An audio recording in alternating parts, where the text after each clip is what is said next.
Guys ఈరోజు నేను tank బండ్కి వచ్చేసిన నైట్ వ్యూ చూద్దామని వచ్చేసిన. ఈరోజు అయితే నైట్ చాలా బాగుంది.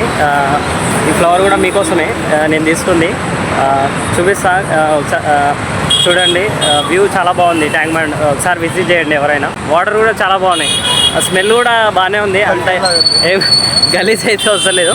ఒకసారి అయితే దూకండి, దూకి స్విమ్మింగ్ చేయండి, ఈత కొట్టండి, మీకు తెలుస్తుంది. నాతో పాటు మా ఫ్రెండ్ వచ్చిండు యాక్చువల్లీ. నాకు అన్న అవుతాడు అనమాట. సో ఏంటంటే ఇక్కడ చాలా జాగ్రత్త ఉన్నారు గైస్, చాలా చెప్పేసి కూడా ఉంటారు. అలాగే కొంతమంది ట్రాన్స్జెండర్స్ ఉంటారు, దొరికిన అనుకో మీరు ఇక ఆడుకుంటారు, మీతో పైసలు అడుగుతారు. సో జాగ్రత్త. రైట్, ఈరోజు లైక్ చేయండి, షేర్ చేయండి, సబ్స్క్రైబ్ చేయండి, గంట కొట్టండి, గంట మాత్రం మర్చిపోకండి. Okay guys.